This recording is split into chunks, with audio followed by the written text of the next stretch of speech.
Something happened after midnight. It started with the sound of my own name, not spoken loudly, not shouted from another room the way a housemate might call you for dinner. It was barely a whisper, low, thin, and terribly close. Close enough that I felt the faint shift of air against the side of my neck, as though the mouth that had formed my name was only inches from my ear. Close enough that I should have felt breath. Close enough that whoever had spoken should have been visible the moment I turned around. The problem was that I was alone in my apartment, and it was 12:17 in the morning. I want you to understand something before I go any further. I am not someone who scares easily.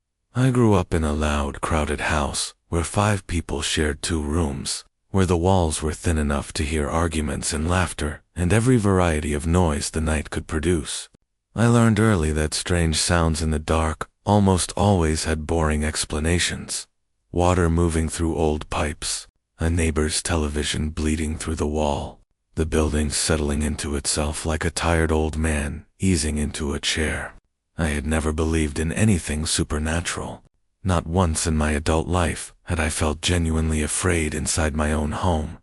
That changed on a Tuesday night in late October, when something happened after midnight that I still cannot fully explain. No matter how many times I have turned it over, examined it from every angle, and tried to reduce it to something small and rational and safe. I had been awake late, finishing a project for work. My laptop was open on the kitchen table, and I was sitting in the harsh white glow of the screen, with a cold cup of tea at my elbow and the rest of the apartment dark behind me.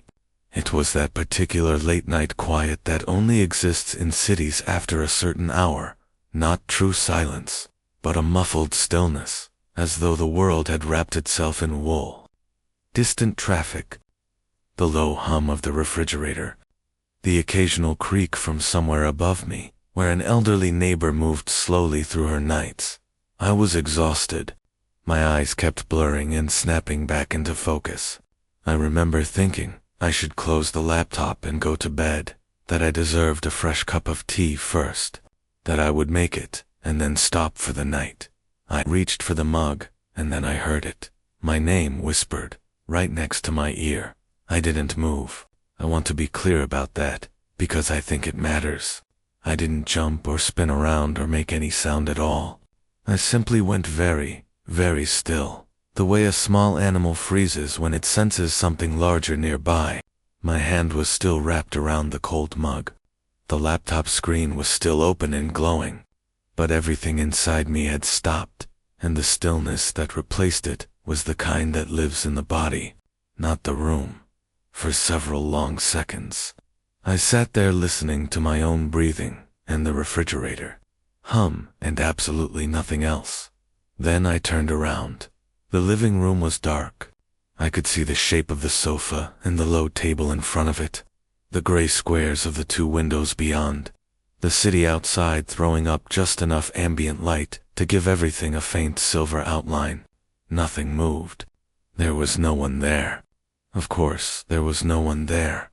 I told myself it had been one of those hypnagogic moments, the kind where your brain, sliding toward sleep, produces a sound or a word with such convincing clarity that you'd swear it came from outside your own skull.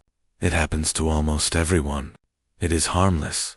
It is just the brain doing what tired brains do. I made my tea.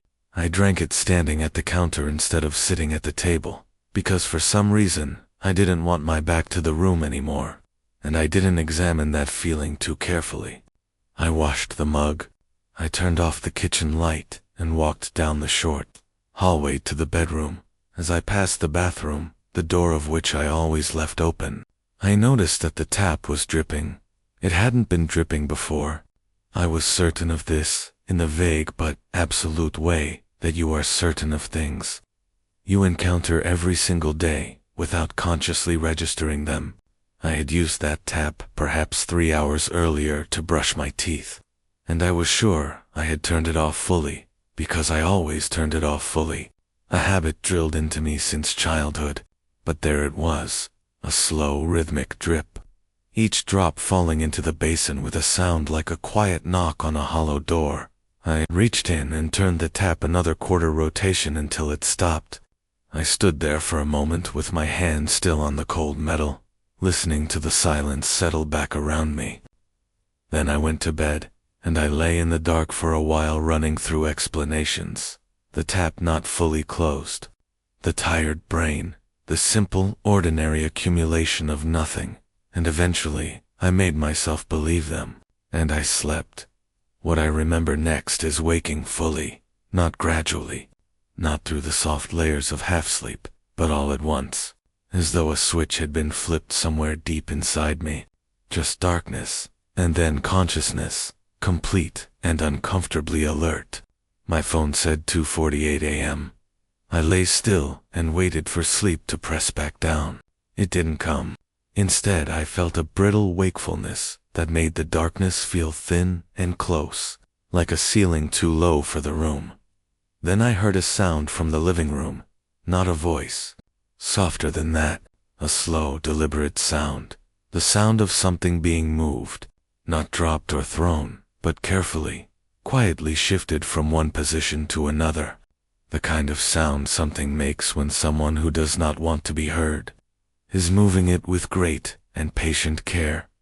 The sound came once, then again, slightly different, then nothing at all. I want to explain what the next several minutes were like, lying there in that bed, because I think they were the most genuinely frightening minutes of my life, more frightening in the end than what came much later, because during those minutes I could not know.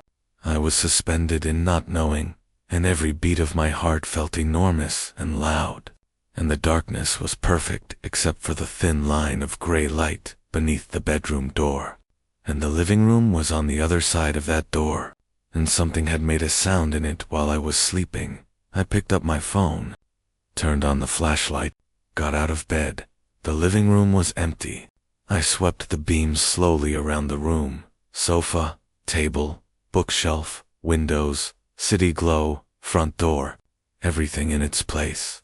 The front door was closed, the deadbolt thrown exactly as I had left it before bed. I breathed out. I stood in the middle of the room with my phone's light making a bright circle on the wall, and I said to myself, "There is nothing here. You are tired. Go back to bed." But as I turned back toward the hallway, my flashlight beam passed across the coffee table. On it sat a book, a novel I had been reading, left open with the spine facing up, and the pages fanned at my stopping place, the way I always left books mid. A habit so consistent I had never once deviated from it in years. The book was closed. I stood there looking at it for a long time. Books can slide shut if the angle isn't right, I told myself. A vibration, a breeze from a vent, the building shifting. I picked it up and opened it. The pages fell open to a place roughly 30 pages earlier than where I had stopped. Not dramatically different, just wrong. Wrong in a way I could not make fit any of the explanations I kept trying to construct around it. I put the book down. I went back to bed. I did not sleep again until the sky outside. The window had lightened enough to feel safe. Over the following days I told myself I had imagined it all. I was thorough about it, the way you are thorough about things you desperately want to be true. By the end of the week I had nearly convinced myself. Nearly. Because I noticed I had started doing something new, without deciding to. Every time I came home from work and opened the apartment door, I would pause on the threshold, just a moment, long enough to look around the entrance, to listen to the quality of the silence, to decide without knowing what standard I was applying, that everything was okay. Then I would go in, and I would always glance at the bathroom tap as I passed. It wasn't dripping. For 9 days, it wasn't. On the 10th day, it was running. Not dripping, not trickling, a thin, steady stream. Both taps off when I'd left that morning. No one else had a key. I turned it off and stood in the small bathroom looking at myself in the mirror for longer than I needed to. That night, I did something that felt significant at the time. I took a piece of paper and a pen and I wrote down the dates, the whispered name, the first dripping tap, the moving sound, the closed book. The second tap, running now. I folded the paper and put it in my bedside drawer under my phone charger. Nothing happened for 2 full weeks after that. I relaxed, degree by slow degree. I threw the paper away. 2 days after I threw the paper away, I woke at 12:43 a.m. to find that the bedroom door was open. I always slept with it closed. Not for any particular reason. I lived alone, but out of a habit so old I couldn't remember forming it. Closed door, locked front door, tap off. I would no more sleep with the bedroom door open than I would sleep outside on the landing. But there it was, ajar, perhaps 15 degrees. The thin line of gray light now, a wide wedge falling across the foot of the bed, and climbing the wall, and from the living room beyond it. I could hear breathing slow, even controlled, in the deliberate way of someone trying very hard to make no more sound than they absolutely had to. A little too slow to be natural, the way a person breathes when they are working hard to appear calm while something inside them is not calm at all. It was coming from the living room. I did not move. I became aware of my own heartbeat in a way that was almost embarrassing, enormous, loud, surely audible. I lay with the duvet up to my chin and my eyes fixed on that open door and the gray wedge of light and the dark living room beyond, and I felt a cold that had nothing to do with the temperature in the room. The breathing stopped. Then came the soft, careful sound of something moving over the wooden floor, moving away from me. The sound diminishing as it went, crossing toward the far end of the living room, toward the front door. And then nothing. No door opening. No click of any lock. Just silence returning, complete and seamless. As though the sound had been absorbed back into the walls. I lay there until the sky lightened, then got up and checked everything. The front door was locked. The tap was off. The book I had started deliberately placing on the coffee table as a marker, always left open to a specific page, was exactly where I had left it. But the bedroom door was open, and I had closed it, checked it, and closed it again. I called a locksmith that afternoon. New locks fitted before evening. I checked every window for signs of tampering and found nothing, but bought latches for the ones that could be worked open from outside. Then, I went through the apartment the way I should have done weeks earlier, under the bed, inside the wardrobe with a flashlight, behind the sofa, beside the refrigerator, inside the bathroom cabinet, every possible place, every dark corner. Nothing, no one. 3 nights later, at 1:15 in the morning, I woke to my name again. I sat upright in complete darkness, heart hammering. And the first thing I noticed was that the bedroom door was open, again, exactly 15 degrees. The same gray wedge. I had checked the door 3 times before climbing into bed, standing there and watching the latch engage, confirming with my hand that it was fully closed. It was not closed now.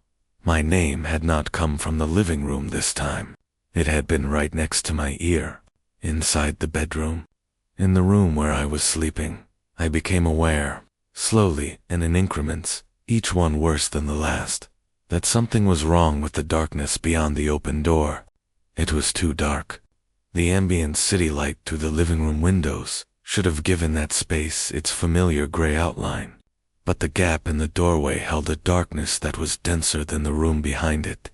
The kind of darkness you see when something is interrupting the light. Something was standing in the doorway, the height of a person, darker than everything around it, absolutely still, not shifting, not flickering the way a trick of tired eyes would, just standing there, with a stillness that felt deliberate. I turned on my phone flashlight and pointed it directly at the doorway. Nothing. The living room came into full clarity under the beam sofa, table, bookshelf, windows, city glow, beyond, empty, completely empty. But the book on the coffee table, which I had left open to page 74 and weighted with a pen so it could not slide shut, was closed. The pen was on the floor. I sat on the sofa with every light in the apartment burning, and I did not sleep again that night. The next evening, I set my phone to record and placed it on the coffee table, face down. Pressed record. Went to bed. Checked the door until I was certain. Lay in the dark. I woke at 3:03 a.m. to find the door open. I retrieved the phone from the living room without looking around too long and brought it back to bed and pressed play. For nearly 2 hours, nothing.